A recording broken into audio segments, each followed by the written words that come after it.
Bonjour à tous, bienvenue sur la commune de Chandieu où nous partons à la recherche de notre apiculteur du groupe, Richard Faure, qui est aussi notre porteur de projet, rappelons-le, sans lui nous n'en serions pas là aujourd'hui. Donc déjà un grand merci quand même à Richard. Et puis on va aller à sa rencontre doucement, sans se faire piquer. Salut Richard. Salut Nelly. Alors Richard, parle-nous un petit peu de tes abeilles, de tes ruches. Alors donc je suis installé depuis le 1er novembre 2015 en apiculture. Donc je fais ça en complément. C'était une volonté de ma part puisque je suis petit-fils d'agriculteur à la base. Et donc D'accord. mes parents ont toujours eu des ruches. Et donc j'ai repris le flambeau un petit peu derrière. Et puis donc il y avait ce projet collectif qui arrivait du drive fermier de la Loire là, qui a germé dans mon esprit. Donc tout ça au mois de juin 2015. Donc voilà, c'est ce qui m'a encouragé à prendre des ruches. Donc ça a commencé tout simplement avec mon épouse qui m'a racheté 2 ruches pour mes 40 ans. Et puis aujourd'hui, l'activité s'est un peu plus développée comme tu peux le voir. Mhm. Alors parle-nous un petit peu de tes produits, de ce que tu vas faire au niveau du dry, ce que tu vas pouvoir nous présenter. Alors donc moi ce qu'il faut que tu saches, c'est que la transhumance se fait essentiellement sur le département de la Loire. On va retrouver plusieurs miels qui sont issus du département, hein, puisque je ne transhume pas hors des limites du département. D'accord. Donc tu vas pouvoir retrouver du miel de châtaignier qu'on fait dans la Loire, du miel d'acacia, du miel de sapin et principalement du miel de forêt et du miel de fleurs aussi. Donc une variété assez importante puisqu'il nous manquerait que la lavande éventuellement. Voilà, tes ruches, elles sont toutes dans la Loire, hein. Alors les ruches sont toutes dans la Loire, oui tout à fait. Les produits locaux. Donc c'est vraiment très local et c'est ancré Loire, hein, 42, il n'y a pas de souci. Locaux et naturels, rappelons-le, hein. Oui tout à fait. Ouais. Donc j'évite bien sûr les zones de grande culture par rapport aux pesticides. Voilà, quoi te dire d'autre? L'activité va se développer hein, puisque je vais essayer de monter un peu plus de ruches chaque année. Donc là, il y en a environ 25 pour l'instant. D'accord. Avec la saison exceptionnelle qu'on a eue sur le miel de sapin l'année dernière, ça me permet d'avoir un peu de stock pour le drive, puisque c'était un peu dans cet esprit-là que je l'avais fait. Là, on a eu une année assez mitigée, donc il y a très peu de miel, mais ça devrait pouvoir faire le lien avec le stock de l'année dernière en sapin. Et on va pouvoir manger un petit peu de pain d'épices alors. Alors on va essayer donc au niveau des produits annexes de faire du pain d'épices et puis je ferai également des coffrets pour Noël dans des pots de 250 D'accord, grammes d'accord. avec des miels différents. Donc on aura la gamme de miel de fleurs, d'acacia, de forêt, de sapin et de châtaignier déclinés en kilos, en 500 grammes et en 250 grammes. Et puis effectivement on va faire ces essais sur le pain d'épices parce que ça me tient à cœur, notamment pour la période de Noël, et également les coffrets cadeaux pour Noël. D'accord. Ok. Au niveau du drive, parle-nous un petit peu de ce super projet. Alors le drive fermier de la Loire, il a germé dans mon esprit au mois de juin 2015. Je fais un coucou à Solène parce que c'est elle qui m'a donné cette idée-là, c'est-à-dire que quand je l'ai vu consommer via son smartphone au boulot, je me suis dit ouais, il faut commercialiser des produits fermiers via un système de drive fermier. Donc du coup, l'objectif en fait c'est un regroupement de producteurs avec de la vente par internet. Je pense que c'est un concept qui est assez innovant. Ça n'existe pas sur le département pour l'instant, on est les premiers à le proposer. Et c'était surtout le fait de ne pas faire de l'apiculture dans son coin tout seul. Voilà, la motivation elle est D'être là. ensemble. Et par rapport à mon chemin de vie, je voulais surtout faire une aventure humaine. Voilà, donc ma Rappelons-le, oui, c'est motivation avant tout principale, une aventure humaine. cette aventure humaine. Mhm. Et en fait, à travers toutes les rencontres que j'ai pu faire, notamment avec vous et avec tous les autres producteurs du groupe, ça a renforcé cette idée-là et on a un groupe qui vit bien aujourd'hui. Et je pense que le drive est vraiment un super projet et on a quelque chose de grand à faire. D'accord. On va essayer d'aller les voir de plus près. Alors on va essayer d'ouvrir une ruche comme tu dis. Et puis Alors on va s'équiper on va s'équiper un petit peu et puis on pour va éviter de se faire piquer. visiter une ruche.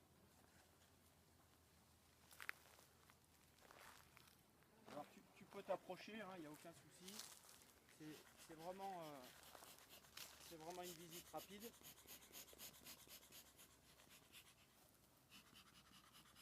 Donc là, on leur dit coucou, on arrive, on vous prévient avec l'enfumoir.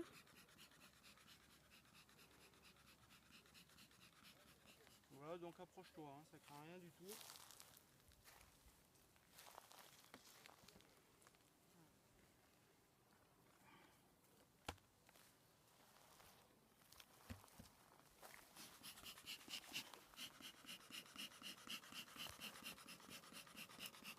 Voilà, donc là ici tu as un nourrisseur parce qu'on connaît une période de disette actuellement.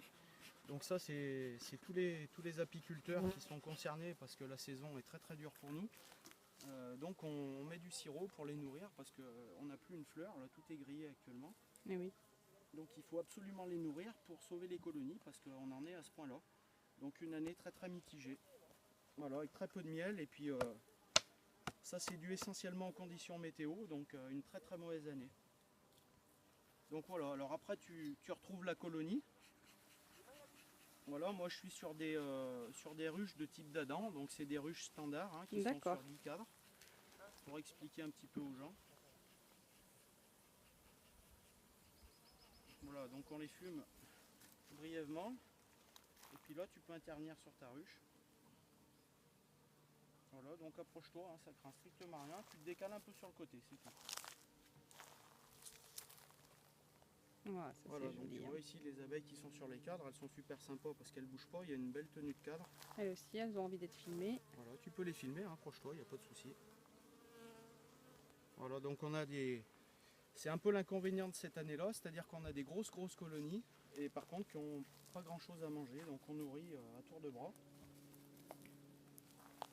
Voilà, donc tu peux filmer, il n'y a pas de souci.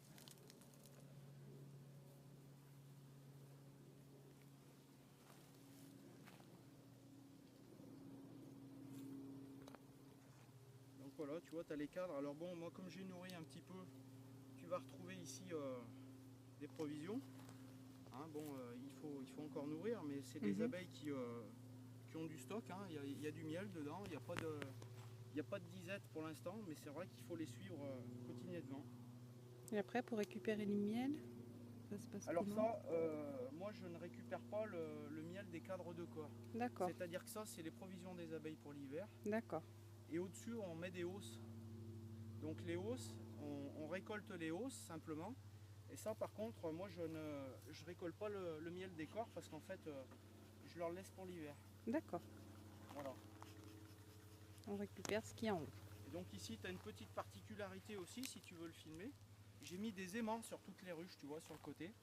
Et donc avec un petit peu de recul, je me suis aperçu que finalement, ça permettait de les apaiser, les abeilles, elles sont beaucoup plus sereines, notamment au cours des visites. Donc tu vois, regarde, tu te retrouves avec des cadres où il y a vraiment une belle tenue. C'est-à-dire que les abeilles, quand tu prends ton cadre, sont toutes sur le cadre, elles ne s'envolent pas de partout. Donc c'est vraiment des abeilles qui sont sereines là, tu vois. Et le fait d'avoir mis des aimants, je pense que ça joue pas mal. Donc des abeilles sereines pour du bon miel. Voilà, exactement. Exactement, et puis nos abeilles, il faut en prendre soin parce que c'est compliqué pour elles en ce moment.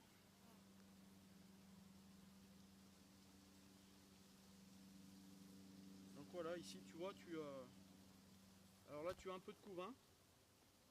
Tu as un peu de couvain, donc c'est les larves des abeilles qui sont prêtes à éclore. D'accord.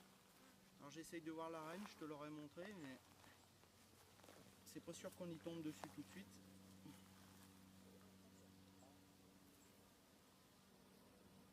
Non, elle est pas là.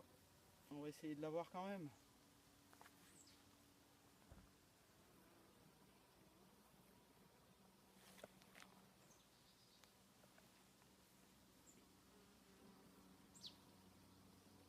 Voilà, donc tu te rapproches du centre de la ruche, hein, tu as vraiment des gros cadres avec une belle population d'abeilles là, dans cette ruche là, hein, elle est vraiment jolie. Par contre la majesté n'est pas là. Et elle se fera désirer. Elle est là, là voilà. Et tu vois, avec un peu de chance. Alors la voici ici, là où tu peux la filmer, tu vois, elle est beaucoup plus grosse. Je sais pas si tu la vois. Donc elle a la pointe du tournevis là, hein. Ça c'est la reine. Elle est magnifique d'ailleurs. Voilà. Donc là, Ok. ça c'est le pilier de la colonie. Bon, Sans elle, la colonie n'existe plus. super. Voilà. Bah, écoute, merci Richard de nous avoir accueillis chez toi, de nous avoir en plus ouvert une ruche. C'est avec plaisir. On te dit à bientôt sur le drive, Oui, le plus tôt possible. le plus tôt j'espère. possible, voilà, parce que je crois qu'on nous attend. On nous attend, oui, les gens nous attendent. Et puis une fois qu'on aura réglé ce problème d'emplacement, eh ben, on sera en plein dans l'aventure. Et c'est vrai que ça va être plutôt sympa parce qu'on a tous hâte de démarrer. Et je sais d'ores et déjà que vraiment l'attente est très grande par rapport à ce projet-là qui est vraiment sympa. Bon. À plus Richard, bonne Merci soirée. Mélie, Merci bonne à soirée, toi merci à toi d'être venue. pour tout. Salut. Salut.